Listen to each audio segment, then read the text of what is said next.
하나님 말씀 보겠습니다. 오늘 우리에게 주신 하나님 말씀은 신약 야고보서 4장 11절로 17절까지의 말씀입니다. 야고보서 4장 11절로 17절까지의 말씀입니다. 11절로 17절 우리 한 목소리로 합독하시겠습니다. 형제들아 서로 비방하지 말라. 형제를 비방하는 자나 형제를 판단하는 자는 곧 율법을 비방하고 율법을 판단하는 것이라. 내가 만일 율법을 판단하면 율법의 준행자가 아니요 재판관이로다. 입법자와 재판관은 오직 한 분이시니 능히 구원하기도 하시며 멸하기도 하시느니라. 너는 누구이기에 이웃을 판단하느냐? 들으라, 너희 중에 말하기를 오늘이나 내일이나 우리가 어떤 도시에 가서 거기서 1년을 머물며 장사하여 이익을 보리라 하는 자들아, 내일 일을 너희가 알지 못하는도다. 너희 생명이 무엇이냐? 너희는 잠깐 보이다가 없어지는 안개니라. 너희가 도리어 말하기를 주의 뜻이면 우리가 살기도 하고 이것이나 저것을 하리라 할 것이거늘, 이제도 너희가 허탄한 자랑을 하니 그러한 자랑은 다 악한 것이라. 그러므로 사람이 선을 행할 줄 알고도 행하지 아니하면 죄니라. 아멘. 오늘 주신 하나님의 말씀입니다. 여러분 반갑습니다. 한 주간도 평안하셨습니까? 정말 또 무더운 한 주를 보냈습니다. 폭염 속에 각별히 건강 유의하시고 또 예배와 말씀 가운데 주 안에서 새로운 에너지를 풍성히 누리시고 얻으시기를 간절히 바랍니다. 자, 오늘도 예배하는 이 자리에 하나님의 은혜와 사랑 충만히 넘치시기를 소망하면서 함께 우리 격려하며 인사하겠습니다. 잘 오셨습니다. 주님의 사랑 충만하시고요. 이 무더위를 또 은혜 가운데 이겨내시기 바랍니다. 반갑습니다. 오늘은 하나님의 자리라는 주제로 말씀을 나누겠습니다. 야고보 사도는 우리 그리스도인들이 특별히 조심해야 될 자세, 즉 우리 하나님과 대적하게 될 자세, 나아가 하나님의 원수가 될 자세를 지적을 하는데, 그것이 바로 교만함입니다. 즉 우리 믿는 자들이 교만에 빠지지 않도록 하나님의 자리에 있지 말라. 좀 더 원색적으로 말하면 하나님 노릇하지 말라라고 말씀을 하면서 특별히 두 가지를 강조하고 있습니다. 먼저 오늘 본문 11절 12절에서는 너의 형제와 이웃에게 있어서 하나님의 자리에 있지 말라 하는 것이고요. 그 다음 17절부터 17절까지는 너 자신에게도 그리하라. 즉 우리 인생에서 하나님의 자리에 있지 말라는 말씀입니다. 자, 그러면 이 두 가지에 대해서 각각 살펴보겠습니다. 자, 먼저 우리 11절 말씀을 함께 읽겠습니다. 11절입니다. 형제들아 서로 비방하지 말라. 형제를 비방하는 자나 형제를 판단하는 자는 곧 율법을 비방하고 율법을 판단하는 것이라. 내가 만일 율법을 판단하면 율법의 준행자가 아니요 재판관이로다. 아멘. 야고보는 말합니다. 서로 비방하지 말아라. 서로 판단하지 말아라 라고 말합니다. 자, 물론 이것은 남을 비방하고 판단하는 것 자체가 나쁜 것도 있겠지만 그는 보다 근본적인 이유를 얘기하고 있습니다. 자, 그 다음 12절에 그 이유가 무엇인지 나옵니다. 자, 12절 말씀 함께 읽으며 찾아볼까요? 시작. 입법자와 재판관은 오직 한 분이시니 능히 구원하기도 하시며 멸하기도 하시느니라. 너는 누구이기에 이웃을 판단하느냐. 아멘. 이것입니다. 판단을 하실 수 있는 분은 오직 한 분뿐이다. 오직 하나님 한 분뿐이시라는 거예요. 그러면서 묻습니다. 너는 하나님도 아니면서, 너는 입법자도 아니면서, 재판관도 아니면서 네가 도대체 뭐라고, 너는 도대체 누구이기에 형제와 이웃을 판단하고 비방하느냐라는 것이죠. 야고보가 강조하는 것은 이겁니다. 우리가 함부로 형제를 비방하거나 판단해선 안 되는데, 그 이유는 그 자리, 즉 판단의 자리는 바로 하나님의 자리요, 하나님의 영역이기 때문이에요. 우리는 살면서 자주 이런 하나님의 자리와 영역을 침범합니다. 저 사람은 어떻다. 저 사람은 이게 단점이야. 저 집사는 저게 문제야. 저래서 저 사람은 안 돼. 어느새 우리는 다 말로, 행동으로, 마음으로, 생각으로 하나님의 자리에 서 있습니다. 어느새 하나님 노릇을 우리가 하고 있습니다. 그런데 여러분, 이 판결이라는 것이 참 어려운 것입니다. 12절 보시면 재판관이라고 했습니다. 재판관은 누구의 잘잘못을 따지는 위치이죠. 혹은 유죄, 무죄를 판결하는 사람입니다. 이런 잘잘못과 유무죄를 판결하기 위해서는 무엇보다 그 상황을 정확하게 알아야 되지 않습니까? 그만큼 중요하고도 어려운 위치입니다. 재판할 때 판사가 가장 어려운 게 무엇입니까? 이 사람의 얘기를 들어보면 이 사람 말이 맞는 것 같고, 또 저 사람 얘기를 들어보면 저 사람 말이 맞는 것 같습니다. 다 저마다의 상황과 그럴 수밖에 없는 안타까운 사정이 다 있어요. 따라서 우리가 올바른 판단을 하기 위해서는 전후 사정을 잘 살펴봐야 되고 양쪽의 얘기를 잘 경청해야만 됩니다. 전철을 타고 가는데 아이들이 전철 안에서 막 떠들고 있었습니다. 그런데 그 아이들의 아빠가 옆에 있었는데 아무런 제지도 하지 않고 있습니다. 그냥 멍한 표정으로 가만히 앉아서 물끄러미 아이들을 쳐다보고만 있었습니다. 그러자 사람들이 한마디씩 합니다. 아니, 자기 아이들이 저렇게 떠들면 혼을 내고 못 떠들게 해야지. 아빠라는 사람이 저렇게 무책임하게 가만히 있으면 되는가 하면서 손가락질을 합니다. 그래도 아빠는 계속 앉아만 있었습니다. 그러자 그 옆에 있던 사람이 조용히 그 다른 사람들에게 얘기해 줍니다. 저 남자 지금 아내 장례식장 다녀오는 길이에요. 그 말을 듣고 손가락질 하던 사람들은 모두 다 조용해졌고 아이들에게 측은함과 미안한 마음을 갖게 되었습니다. 또 하나의 이야기를 보죠. 한 드라마의 내용인데 배경이 산부인과입니다. 간단하게 설명을 해드리면 산모들이 진료 예약을 하고 대기를 하고 있는데 예약 시간이 한참 지났습니다. 한 30분, 40분 이상이 지났는데 계속 지연이 되고 있었습니다. 그래서 한 명 한 명 불만을 얘기하죠. 왜 이렇게 늦어지냐? 아니 이럴 거면 예약을 왜 받았느냐라고 짜증을 내고 있었습니다. 뭐 그럴 수 있겠죠. 아마 우리 같아도 크게 다르지 않았을 것입니다. 자, 그런데 사실은 그 진료실 안에서 어떤 사건이 있었습니다.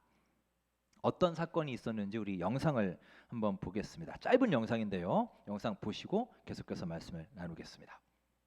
저 초음파 온 지 한참 됐는데 왜 안 들어가요? 앞에 5분 남으셨어요. 얼마나 더 기다리라는 거야. 아, 이럴 거면 예약을 왜 받아요? 애기 잘 놀아요? 그저께부턴가 조금 안 노는 것 같긴 한데 인터넷 보니까 막달에 그런 경우가 있다고 하던데. 애기 잘 노는지 한번 볼까요? 아기 심장이 안 뛰는 것 같습니다. 아기가 죽었다는 얘기예요, 선생님? 네, 뱃속에서 심장이 멈춘 것 같습니다.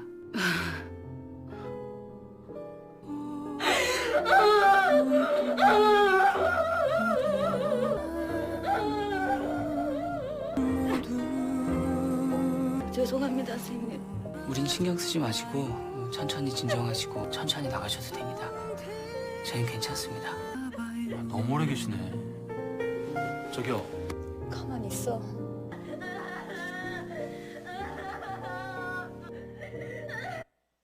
예, 어떤 내용인지 잘 아시겠죠? 진료실 안에서 아기 엄마의 울음소리를 듣는 순간 저기 앉아있는 산모들은 모두 다 공감하지 않습니까? 아, 어떤 일이 벌어지고 있겠구나. 아, 그래서 시간이 지연되고 있구나. 그리고 저게 남의 일만은 아닐 수 있겠구나 라는 생각이 다 들죠. 그런데 옆에 있던 남편이 눈치 없이 한마디 한다고 일어났다가 아내에게 혼나지 않습니까? 가만히 있어. 그래서 저 영상의 제목이 눈치 없는 남편이에요. 이렇게 여러분, 우리는 내 눈에 보이는 현상만 보고 자주 판단을 합니다. 하지만 새로운 사실을 알고 나면 우리의 판단이 바뀌는 경우가 굉장히 많습니다. 방금 전까지는 분명히 이 사람 말이 맞는 것 같았는데 새로운 사실을 알고 났더니 갑자기 저 사람 말이 맞는 것 같습니다. 결국 우리는 상대방의 입장에 처해 보지 않으면 그 사람이 왜 그렇게 행동을 했는지, 왜 그런 말을 했는지 사실 잘 모릅니다. 정확히 알 수 없어요. 그런데도 우리는 남을 너무 쉽게 판단하지 않습니까? 내 기준으로. 잘 알지도 못하면서 또 알려고 하지도 않습니다. 그래서 우리는 때때로 크게 실수할 때도 있고요.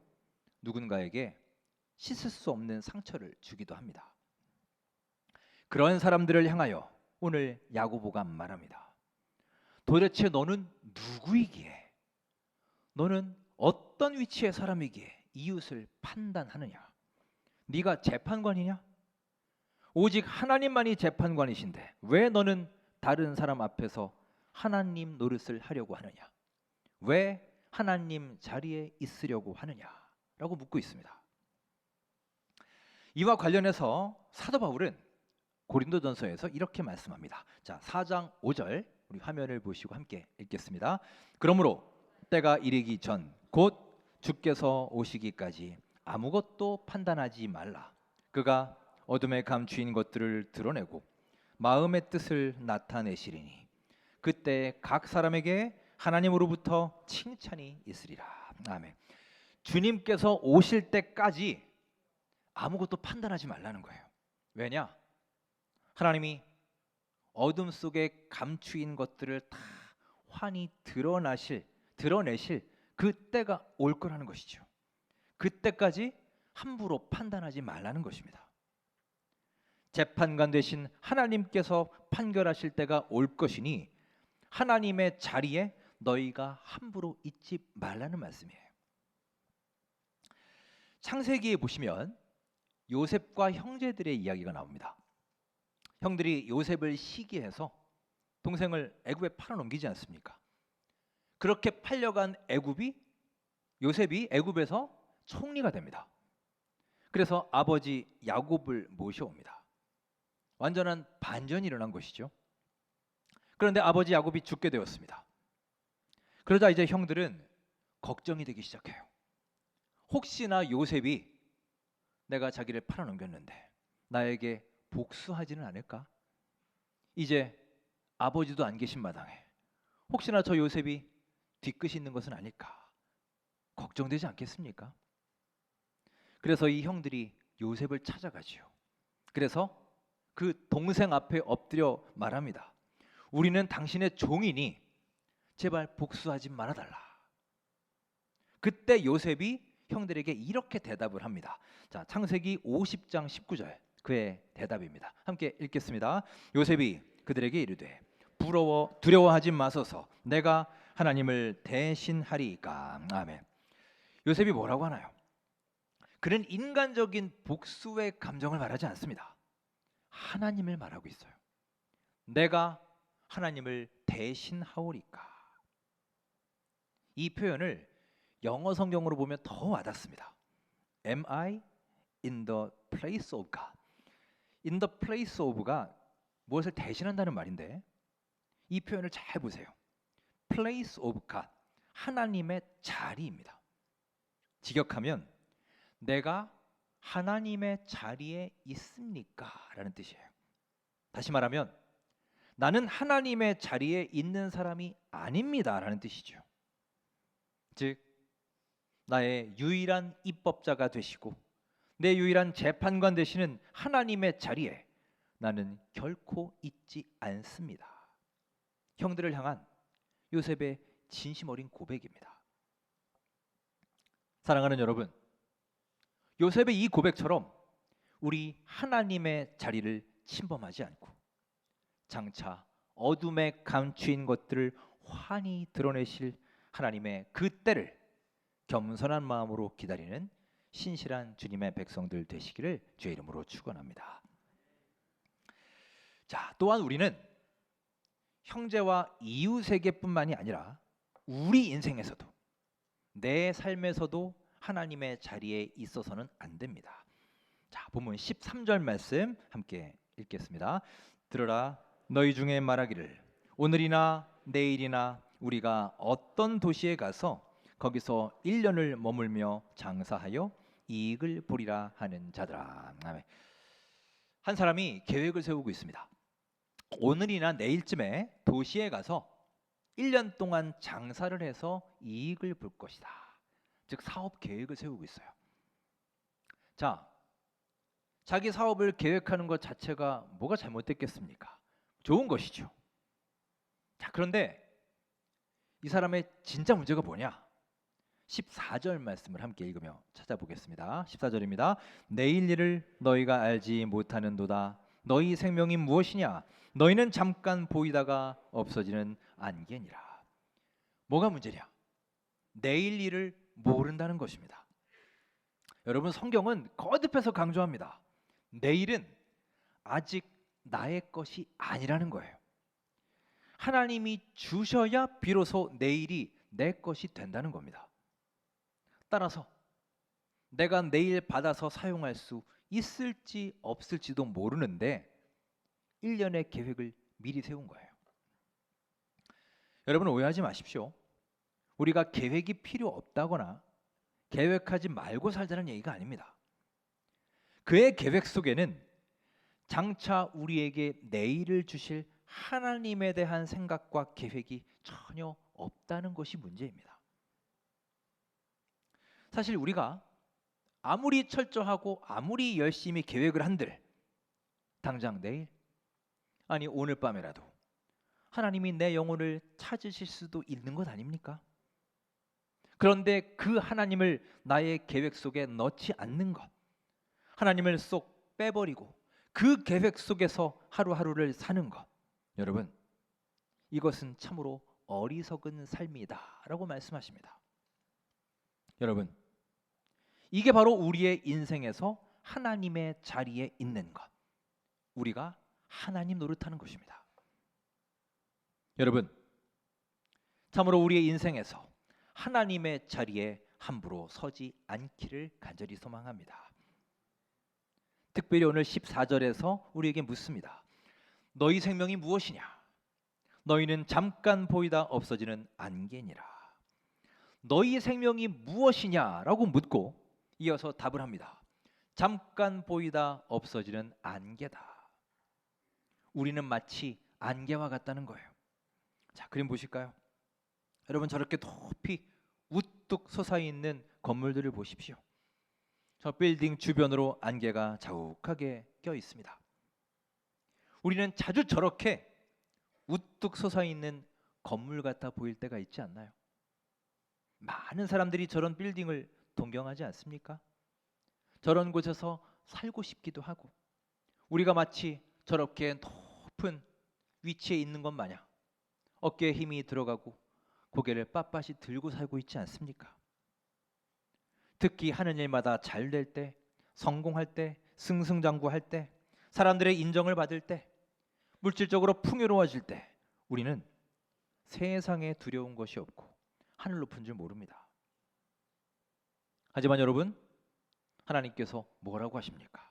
너희는 저 건물이 아니라 저 옆에 잠시 있다 사라지는 안개니라.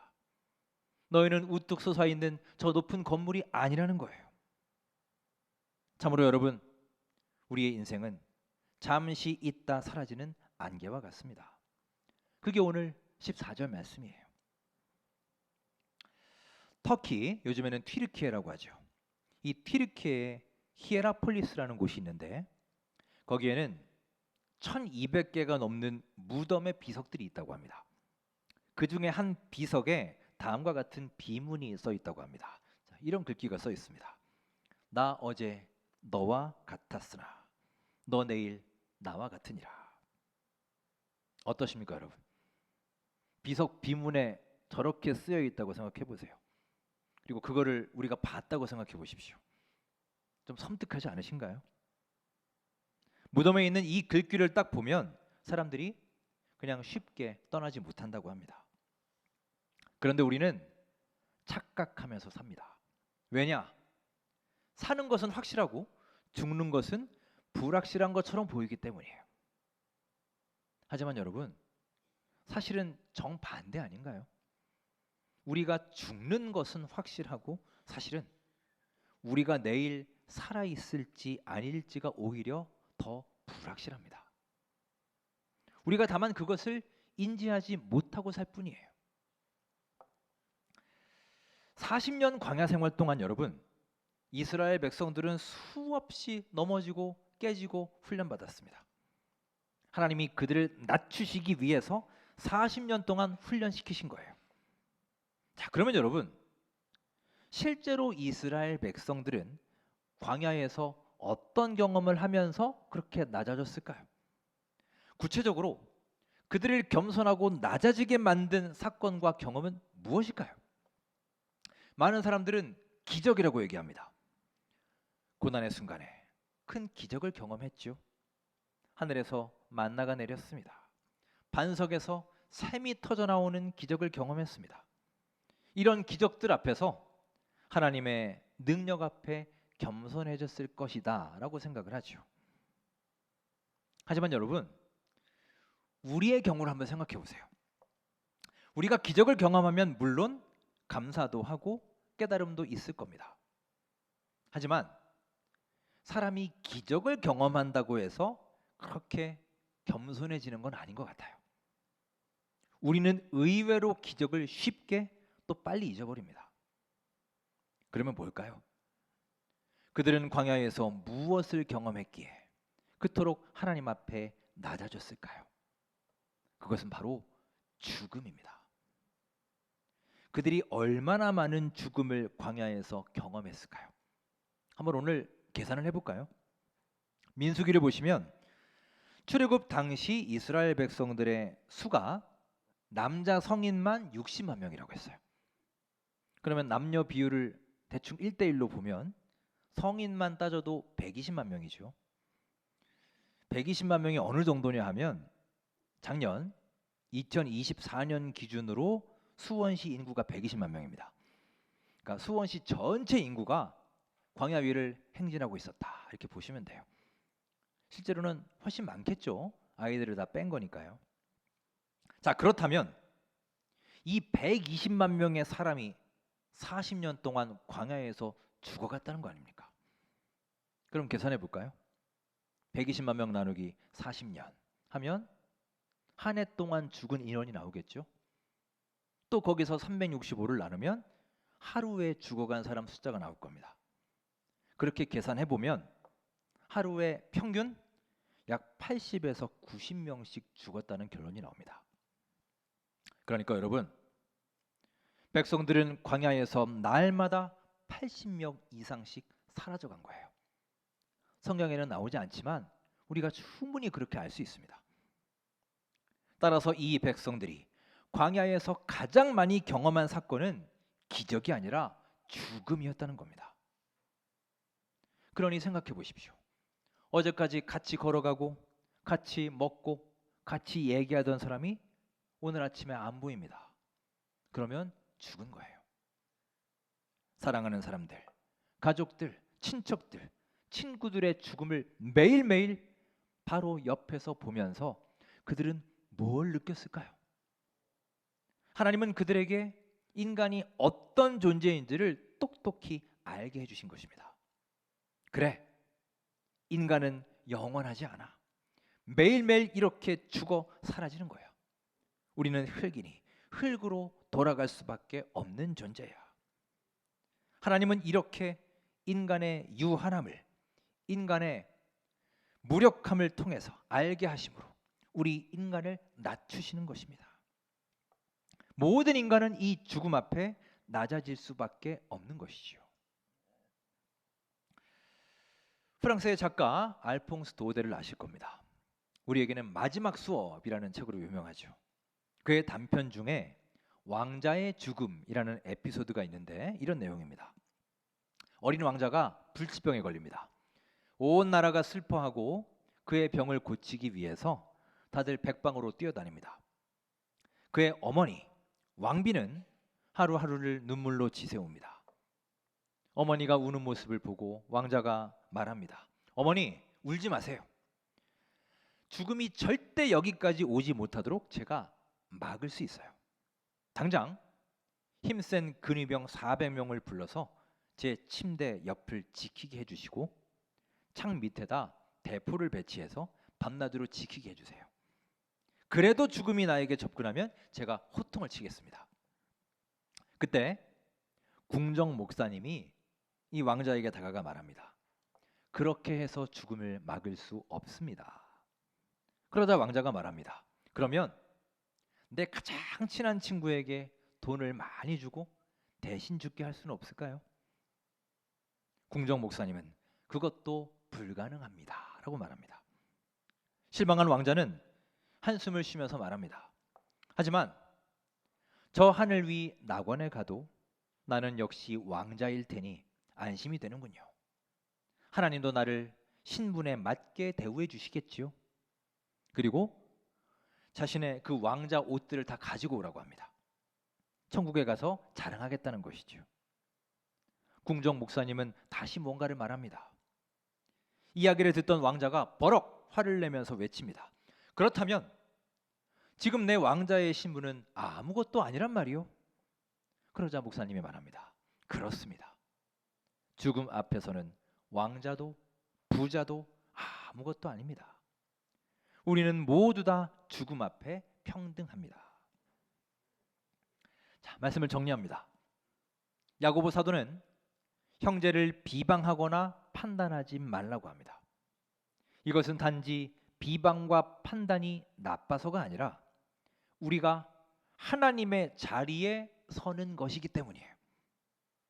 우리의 유일한 재판관이며 심판자 되시는 하나님을 기억하시고 그동안 하나님의 자리에 하나님의 영역에서 우리의 형제와 이웃을 판단해 왔던 내 과거의 삶의 모습을 이제 끊어낼 수 있기를 간절히 소망합니다. 또한 내 자신의 인생, 우리의 삶에서도 하나님 자리에 있지 않도록 주의해야 됩니다. 우리 모두는 당장 내일의 일도 모릅니다. 과연 내일 살 수 있을지 없을지도 모르는 인생이에요. 잠깐 있다 사라지는 안개 같은 존재인데 그런 우리가 교만에 빠지고 하나님을 잊어버리고 살며 하나님과 다른 방향으로 나아가고 어느새 하나님의 자리까지 하나님의 영역에까지 서게 되지 않기를 간절히 소망합니다. 광야에서 하나님이 어떻게 백성들을 낮추셨나요? 죽음을 통해서입니다. 인간은 모두 죽는 존재라는 것을 처절하게 깨닫게 하셨습니다. 세계 최고의 부자도 죽습니다. 왕자도 죽습니다. 모두 다 죽음 앞에서 우리 모두는 절대적으로 평등합니다. 히브리서 9장 27절에서 이렇게 말씀합니다. 자, 화면 보시고 함께 읽겠습니다. 한 번 죽는 것은 사람에게 정하신 것이요 그 후에는 심판이 있으리니 우리 모두는 죽게 되고 그 후에는 심판을 맞이합니다. 여기서 심판은 기업으로 말하면 결산하는 날이고요. 학교로 말하면 통지표 받는 날입니다. 그동안 내가 하나님 앞에서 어떠한 인생을 살았는가 주름하게 평가받는 날이에요. 요즘엔 우리 어르신들도 노후 준비를 많이 하시지요. 예전하고는 시대가 많이 달라졌습니다. 노후를 잘 대비하는 것 중요합니다. 필요합니다. 하지만 여러분, 노후 준비보다 훨씬 더 중요한 게 있으니 바로 사후 준비임을 기억하시기 바랍니다. 우리가 언제까지 지금의 이런 삶을 살 수 있는 것이 아니에요. 내일이 보장되어 있지 않습니다. 그냥 흥청망청 살아서는 안 될 것입니다. 우리에게 남은 시간을 귀하게 여기시기 바랍니다.